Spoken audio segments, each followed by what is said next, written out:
Bonjour et bienvenue à Vie de foi. Aujourd'hui, j'ai le plaisir de recevoir dans les studios notre sœur Audrey Mac et mon épouse. Bonjour à vous deux. Bonjour! Gloire à Dieu. On passe du bon temps cette semaine avec Audrey Mac, qui nous vient des États-Unis, mais originalement de la France. Mm-hmm. Et puis vraiment, tu es une bénédiction dans le monde francophone maintenant, hein, parce que depuis longtemps, tu servais le Seigneur aux États-unis, dans le monde anglophone, mais le Seigneur s'est révélé à toi. Beaucoup dans les pays du tiers-monde, dans l'Asie, mais maintenant, c'est la francophonie principalement. C'est merveilleux. Mais la francophonie a besoin des femmes de foi comme toi. Amen. Une grande femme de foi. Et puis, on a déjà présenté un peu ton témoignage dans les émissions précédentes et même dans des séries qu'on a déjà fait. Mais tu avais été diagnostiquée avec une maladie, le cancer des os, mais tu as été guérie par Jésus. Tu crois que Jésus est le même hier, aujourd'hui, éternellement. Il guérit encore aujourd'hui. C'est un Dieu merveilleux. Et jusqu'à présent, cette semaine, on a parlé des ennemis de la foi. Et toi, tu es une femme de foi. Tu as remporté des victoires. Et il y a certaines personnes à la maison, je pense, qui diraient « Mais comment devenir une femme de foi comme Audrey Mac? Mais qu'est-ce qu'on doit faire? » Et j'aimerais ça te lancer un défi, Audrey. C'était ça qu'il disait, il allait me poser une question. Non, en fait, souvent, j'aime ça demander une question semblable à mes invités parce que je trouve ça toujours intéressant. Parce que chaque personne qui vient ici, bien, je considère que sont des dons de Dieu. Hein? Dans Éphésiens 4, 11 à 16, on voit que les 5 ministères, en fait, c'est des dons de Dieu. Et puis, j'aimerais ça te demander cette question, te poser la question. Pour toi, dans la vie d'Audrey Mac, si on te filmait avec une petite caméra, comment ça se passe une journée dans la présence de Dieu pour toi? Dans le sens, comment tu vis ta consécration dans une journée, par exemple? Comment je vis ma consécration? Bon, la première chose, déjà, que je sais que c'est Jésus et la parole, et de passer du temps dans la parole. Mm-hmm. Et passer du temps dans la parole, je crois que c'est une de mes premières priorités dans la journée. C'est de parler, de tourner mes yeux vers le Seigneur, de lui parler et de communier avec lui au travers de la parole. Et je crois que c'est un point important, c'est de baser notre vie sur la parole et aussi avec le Saint-Esprit. Pour moi, dès le début de toute jeune, quand j'ai rencontré le Seigneur, j'ai appris, j'ai été bénie, en fin de compte, de rencontrer des personnes qui m'ont montré certaines choses. La puissance du Saint-Esprit et que le Saint-Esprit n'est pas simplement quelqu'un détaché, mais qu'il est la troisième personne de la Trinité et que c'est lui qui a été envoyé ici sur la terre pour nous aider à marcher en victoire, en sainteté et pour communier avec le Père. Donc ça a été pour moi vivre notre vie de foi et une vie de foi, c'est d'apprendre à marcher dans la parole avec le Saint-Esprit. Mm-hmm. Donc, c'est glorieux, c'est merveilleux. Donc, pour toi, si on te suivait avec une caméra, là, tu commences ta journée dans la lecture de la parole, dans la prière, et puis c'est comme ça. Je voyage beaucoup, donc quand je reviens, souvent, j'essaie mon horloge, des fois, elle est un petit peu... mais des fois... Ma journée parfaite, je dois dire, ma journée parfaite, ce serait de me lever très, très tôt le matin. J'adore les matins quand tout est tranquille. Je suis comme toi, et qu'il n'y a aucun bruit qui peut vraiment comment on dit, tune in. Tu peux vraiment on peut connecter avec Dieu. Connecter, voilà. Ouais. Et d'aller toute seule, ou que ce soit dehors, ou que ce soit dans une chambre dans ma maison et commencer à parler au Seigneur. Et j'essaie vraiment de ne pas rester dans d'avoir des règles, tu fais ceci, cela, mais d'être très, très spontanée et fraîche dans ma relation. Des fois, je me sens de lire la Bible, et des fois, je me sens simplement de prier en autre langue. Des fois, je me sens donc, c'est de rester toujours dans une relation vivante et fraîche avec le Seigneur. C'est merveilleux. C'est merveilleux. Et puis, bien sûr, il y a des gens qui se disent, oui, mais moi, je suis pas dans le ministère, j'ai un boulot. Mais je crois que c'est important, là où vous êtes, que ce soit passer de longs moments avec le Seigneur, mais c'est au cours de la journée. C'est ça que j'ai appris aussi. C'est que notre consécration et notre chemin avec le Seigneur, ce n'est pas simplement le matin dans notre moment de dévotion, mais c'est de prendre conscience de sa présence en nous. Toute la journée. Toute la journée. Ça veut dire que des fois, je pourrais conduire ma voiture et tout d'un coup, j'ai comme mon petit moment eureka où je vois quelque chose de super, je dis oh waouh, merci Seigneur, je commence à le remercier, à lui parler et à prendre conscience que c'est un cadeau de lui, qui m'a béni un petit peu et je crois que c'est ça le chemin, servir le Seigneur dans un esprit nouveau. Je crois que c'est de se rendre compte qu'il est un Dieu vivant, Amen. Qu'il est non seulement avec nous mais en nous. Et qu'il marche avec nous tout le temps. Et le fait, c'est que si on prenait conscience qu'il est vraiment avec nous et en nous, il y aura plein de choses qu'on ne ferait pas, qu'on ne devrait pas faire et qu'on ne ferait pas. Parce qu'on se dirait, si Jésus il était avec moi, est-ce que je regarderais ce film ou est-ce que je ferais ceci? Et la question, c'est bien la réponse, non, on le ferait pas.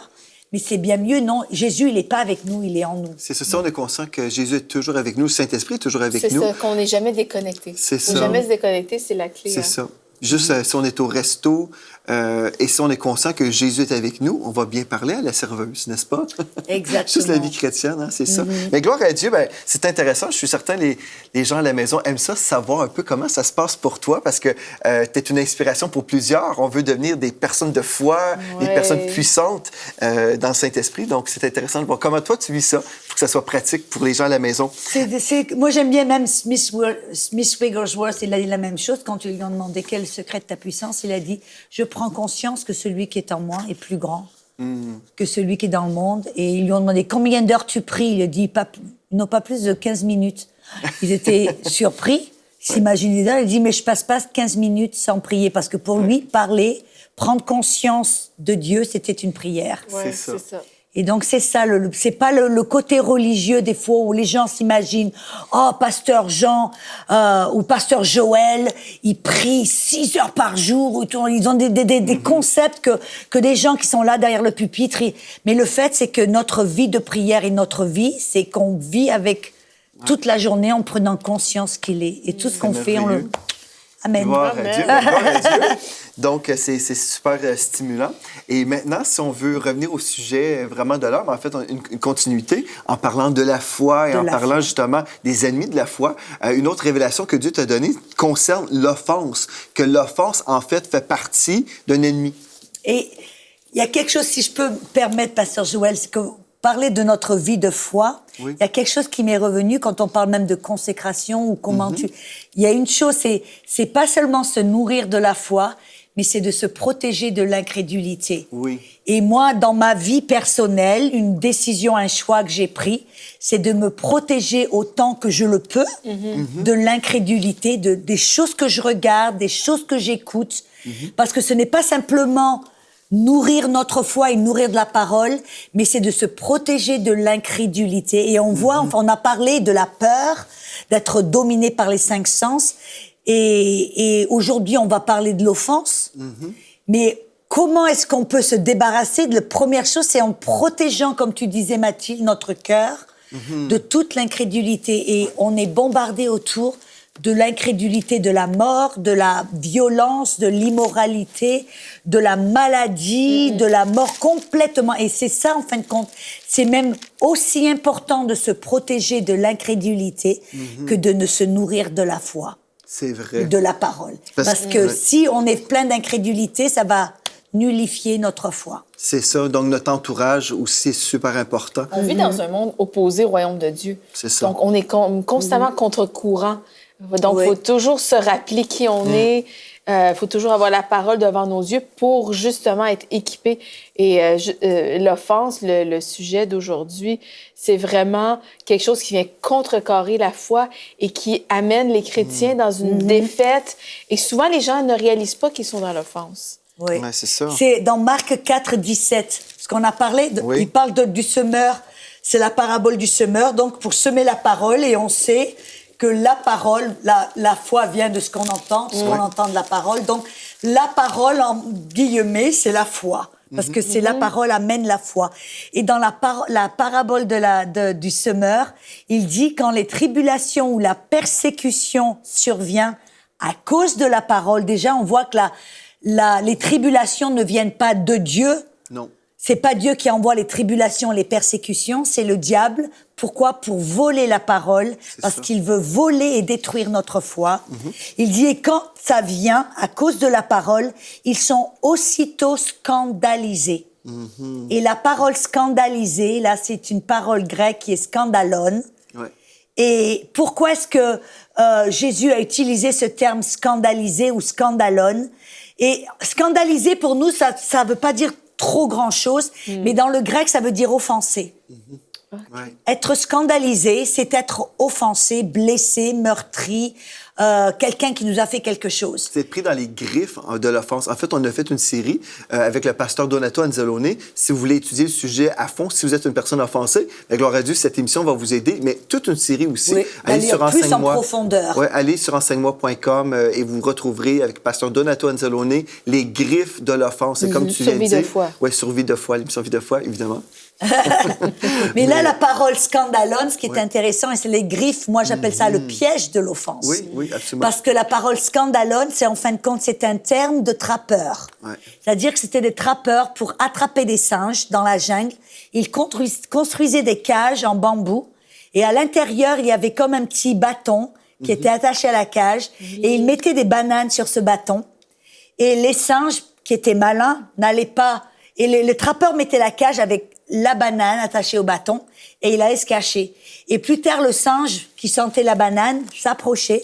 Il était assez malin, donc il rentrait pas dans la cage, mais il mettait ses mains au travers des barreaux pour attraper la banane et il essayait d'enlever la banane. Mais la banane était attachée au bâton et le bâton était attaché à la cage. Alors il essayait de retirer cette banane, mais il ne pouvait pas. Mais qu'est-ce qui s'est passé là? C'est que le singe devenait tellement consumé, tellement avec cette banane qu'il perdait tout ce qu'il y avait autour de lui. Il était focalisé sur la banane. Il a oublié ce qui se passait autour. Et petit à petit, le trappeur est venu, lui est tapé dessus et l'a détruit. Et les gens disent, mais qu'est-ce que ça a à voir avec notre sujet, avec l'offense? Le problème, c'est que la plupart des chrétiens sont exactement comme ce singe. Vous voyez, si ce singe avait laissé la banane, il aurait pu s'échapper. Il serait en vie. Et de la même manière, si le chrétien, la banane attachée au bâton, c'est comme l'offense. C'est ça. Les chrétiens sont offensés et ils refusent de lâcher la banane ou refusent de lâcher l'offense. Et les gens se disent, c'est intéressant quand même parce que 66%, et pasteur Joël, tu vas peut-être témoigner de ça, mais 66% des chrétiens, j'ai lu une statistique qui disait les chrétiens qui quittaient les églises, 66% de ces chrétiens étaient parce qu'ils étaient offensés. C'est très Parce possible. que pasteur ne lui a pas dit bonjour, ou il lui a pas laissé chanter, ou il lui a pas laissé chanter dans l'équipe de louanges, ou pour une raison ou pour une autre. Et le fait, c'est que ce chrétien qui refuse de lâcher prise, d'abandonner cette offense, ou on dirait de pardonner, est comme ce singe. Mais ce qu'ils ne savent pas, en fin de compte, quand pasteur Joël, tu appelles ça la griffe, ou j'appelle ça le piège, c'est que cette offense, c'est pas une coïncidence. Non. C'est pas quelqu'un, par coïncidence, qui vous a fait du mal. C'est un piège, c'est une stratégie, c'est une mise en place, c'est une stratégie, un piège du diable pour nous, non seulement nous détruire, pour nous voler, nous dérober notre foi. Satan veut neutraliser notre foi parce qu'il sait là, que si on passe du temps dans la parole de Dieu, la foi va venir, forcément. Il ne peut pas empêcher la puissance de la parole ou la puissance de la foi. Mais il peut essayer de nous faire prendre des détours, n'est-ce pas? Et puis s'il peut neutraliser notre foi justement par l'offense, par exemple. Moi, je peux pas empêcher quelqu'un de me faire mal. Il y a quelqu'un qui peut me blesser. En étant sur la terre, il y a des gens qui vont nous décevoir, qui vont nous blesser. Jésus a dit, c'est impossible qu'il n'y ait pas d'offense. Ouais, c'est ça. Ça va venir. On va souffrir quand même sur la terre. Il y a des gens qui vont être gentils, d'autres personnes vont être méchantes. Mais je ne peux pas contrôler les gens, mais je peux contrôler ma réaction. Est-ce que je vais pardonner celui qui m'a fait du mal ou est-ce que je vais retenir? Et si je retiens la personne, si je retiens l'offense aussi, en fait, c'est moi qui va souffrir. Là. Et c'est moi qui va... C'est comme si que les gens... je demande, mais pourquoi est-ce qu'ils refusent? Parce que l'argument plusieurs fois que les gens vous donnent, c'est « tu ne sais pas ce qu'ils m'ont fait, je ne pourrez jamais leur pardonner. Et quand je dis, mais pourquoi est-ce qu'ils ne veulent pas pardonner? Parce que dans leur logique, ils pensent, si je refuse de leur parler, je les ignore. Si je leur parle plus, je vais les faire payer. Ah, c'est ça. Mais en fin de compte, qu'est-ce que c'est? C'est comme si vous allez boire une bouteille un breuvage de poison et que vous allez attendre que ce soit l'autre personne qui meurt. C'est ça. L'offense, c'est comme un poison. Ça va pas tuer l'autre, ça va vous tuer vous. C'est ça, parce que l'autre personne ne sait même pas peut-être que vous êtes comme ça dans l'offense. Oui. La personne ne souffre pas là, à cause Ils de leur ça. vivent. Et dans le cadre de la foi, parce qu'on parle de l'incrédulité, c'est pour ça que dans Marc, on voit Marc 11, c'est là où Jésus il a enseigné sur la foi. Ouais. Il a dit en Marc 11, 20, ayez la foi de Dieu. Oui. En Marc 11, 23, vous, quiconque parle à la montagne, lui commande de se ôter, tu es dans la mer, ne doute pas dans son corps, mais crois ce qu'il dit se fera et le verra s'accomplir. On est là, on dit Amen, Ah Amen, ouais, Amen. ouais. Verset 24. Et quand vous priez, vous devez croire que vous l'avez reçu. C'est ça. Mais qu'est-ce que le verset 25 dit?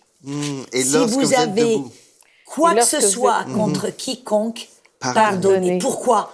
Parce que l'offense, c'est un genre d'incrédulité qui va annuler votre foi, qui va l'empêcher de bouger les montagnes et qui va vous empêcher de recevoir les bénédictions de Dieu. C'est ça. Tu as tout à fait raison. Et à chaque jour de notre vie, je pense, dans le monde dans lequel on vit, dans notre travail, dans nos relations, dans l'exercice du ministère, ou peu importe, on a toujours... il y a toujours une occasion Des qui va se opportunités. présenter pour qu'on soit dans l'offense et que ça peut être des petites choses qui nous passent sous le nez qu'on s'en rend même pas compte parce que souvent on pense que l'offense ça peut être juste des grosses choses. C'est quelqu'un m'a vraiment blessé, quelqu'un m'a fait beaucoup de mal, mais des fois c'est juste des petits trucs. On choisit de s'offenser contre quelqu'un en voiture qui nous a pas laissé passer ou Oui, ça a il y a l'air tout ridicule. un tas de- Mais je dis des fois on garde des choses dans notre cœur. Il faut vraiment garder notre cœur. Mais je pense qu'il y a des gens qui ne veulent pas pardonner parce qu'ils se disent, si je pardonne, ceci veut dire que je dis à la personne, finalement, ce que tu m'as fait, c'est pas si grave. Mais en fait, c'est pas ça que ça veut dire. Quand on pardonne, on relâche la personne et en relâchant la personne, on se libère aussi. C'est se ça, ça veut libère. pas dire que c'est pas arrivé. Et dans le cadre de la foi, c'est qui est intéressant parce que très souvent, les gens se disent, on voit ce verset même dans Marc 11, 25, si vous avez quoi que ce soit contre quiconque, pardonnez, afin que votre Père puisse vous pardonner. C'est le scénario que l'on voit. Ouais. Je suis en offense, le Père a les bras croisés et il refuse de me bénir. C'est ça, en fin de compte, que la plupart des gens voient. Mais c'est pas ça, vraiment, quand on comprend que Dieu, la vérité, c'est que il ne va pas nous bénir, il nous a déjà bénis. Éphésiens 3 dit, il dit que Dieu nous a bénis avec toutes sortes de bénédictions.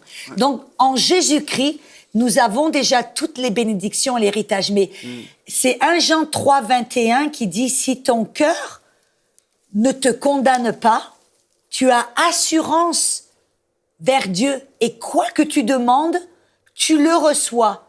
Prenez ce verset, retournez-le et dites, si ton cœur alors te condamne, tu n'as plus d'assurance envers Dieu. C'est ça. Et quand tu demandes, tu ne peux pas recevoir. En fin de compte, quel est le scénario? Le scénario, c'est que Dieu nous a déjà bénis. C'est pas que Dieu vous refuse de vous guérir ou que Dieu refuse de vous bénir quand vous êtes dans l'offense. Mais qu'est-ce qui se passe? C'est que dans votre cœur va vous condamner. Votre conscience va vous n'allez pas avoir cette assurance et cette foi, ça. et il vous sera incapable de recevoir cette guérison qui nous a déjà été donnée. Je me rappelle, j'étais en Colombie, et c'est tellement puissant. J'étais dans une église, ce soir-là, j'ai eu à cœur de prêcher ce message que j'appelle « N'agissez pas comme un singe ». Maintenant, on voit un peu pourquoi. Hein. Et il y avait une dame qui était venue tout au début avec un déambulateur. Elle avait de l'arthrite depuis, je crois, 20 ans.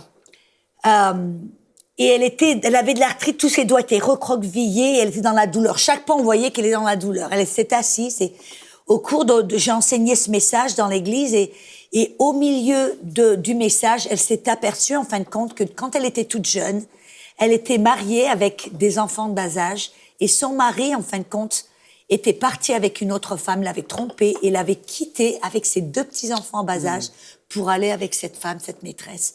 Elle était tellement meurtrie et tellement blessée qu'elle s'est dit, je ne lui pardonnerai jamais. Et en fin de compte, la vérité, c'est que cette offense, comme dans Hébreux 12, 14 et 15, nous dit ça a poussé des rejetons, des racines d'amertume, et ça l'a vraiment détruit de l'intérieur. Et pendant toutes ces années, elle était chrétienne, elle avait la foi, les gens priaient pour elle, les gens imposaient les mains. Elle n'était jamais guérie. Et là, toute seule, dans la salle, elle a entendu ce message et elle a choisi. Et ça lui a pas pris 2 mois. En quelques secondes, elle a vu, elle a compris, elle a choisi de pardonner son mari. Elle a dit, Seigneur, je pardonne. Et elle a dit, tout d'un coup, elle a ressenti une chaleur qui lui est tombée dessus comme du miel liquide. Et tout d'un coup, elle s'est aperçue que ses doigts étaient droits, elle était complètement guérie. À la fin du message, elle est venue en courant. Et elle est venue là. Non seulement elle était guérie, mais après, elle a été remplie du Saint-Esprit. Et on voit là, en fin de compte, que dès qu'elle s'est débarrassée de ce genre d'incrédulité, qui était l'offense, eh ben, sa foi a pu fonctionner. Et je veux vraiment soulever quelque chose que tu as dit. Elle a décidé à ce moment-là, à l'instant même. Et souvent, on entend que le pardon, c'est un processus. Oh, et je veux juste dire que le pardon n'est pas un processus, c'est une décision. Et on choisit là. C'est là, je n'attends pas d'avoir les sentiments qui viennent avec, c'est un choix. Et c'est comme ça que le pardon est relâché. Et quand on choisit de pardonner instantanément, justement, la guérison vient. Votre foi commence à fonctionner. Et l'Esprit de Dieu C'est intéressant peut couler, dans Marc 6, quand Jésus est allé à Nazareth. Tu te rappelles, Pasteur Joël? Il était à Nazareth, dans sa ville natale, et il a prêché. Et la Bible dit que là, dans Marc 6, qu'ils l'ont regardé en disant, mais c'est le fils de Joseph, ses sœurs sont avec nous, il a grandi avec nous. Ouais. Et la Bible dit qu'ils étaient offensés avec Jésus. Et la Bible dit aussi que Jésus, le Fils de Dieu, qui apparemment pourrait faire tout, ne pouvait pas faire aucun miracle à cause de leur incrédulité. De quelle incrédulité?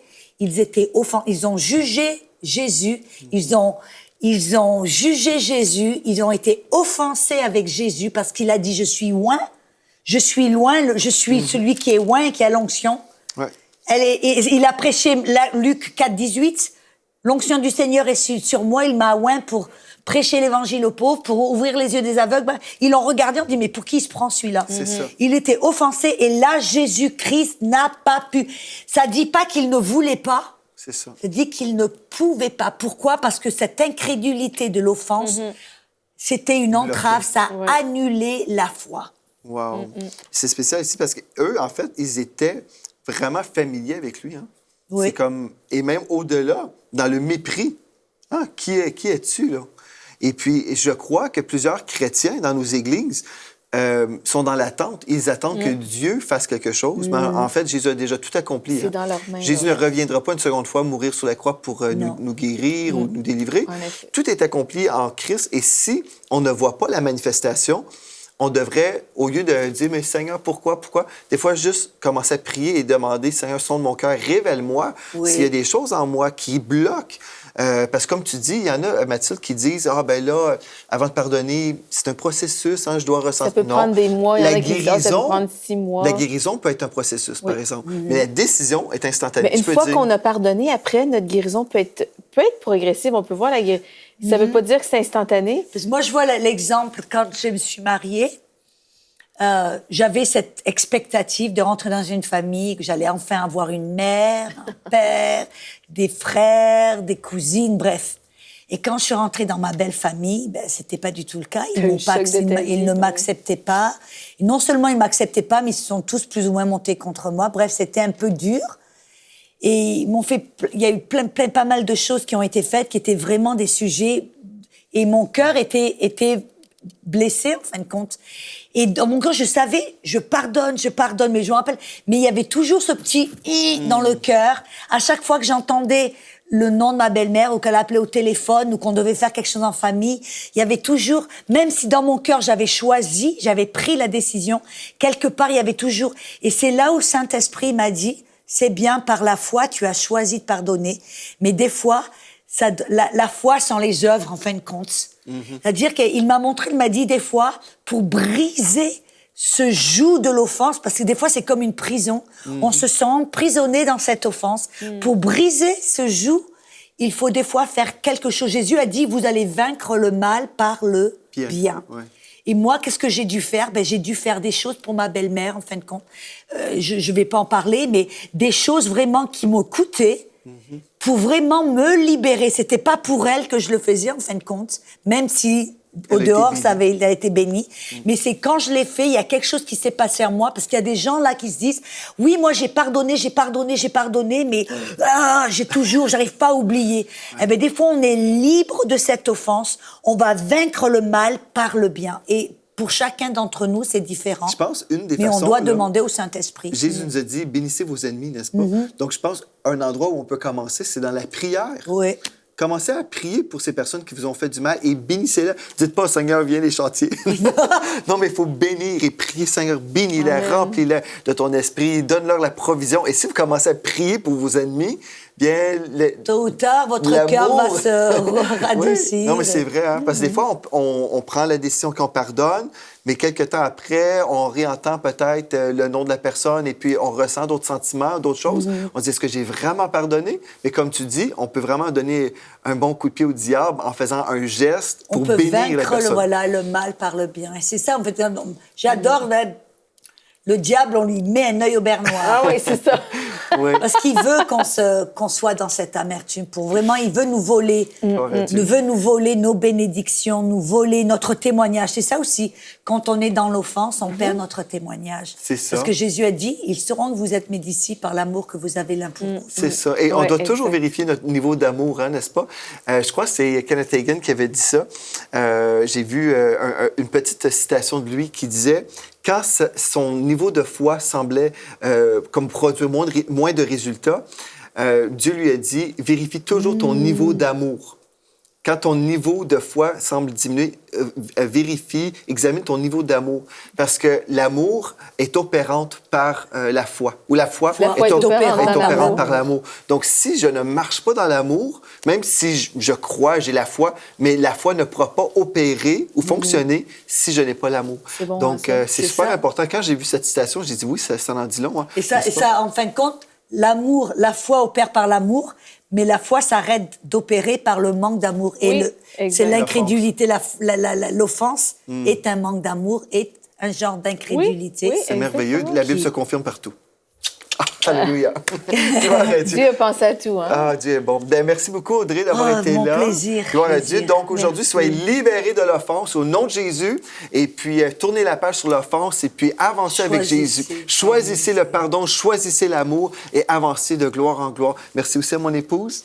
Merci à vous. Et d'ici à demain, soyez richement bénis.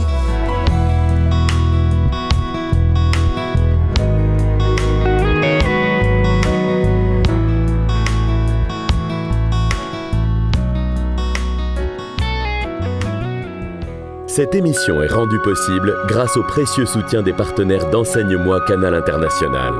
Retrouvez tous nos programmes sur emcitv.com.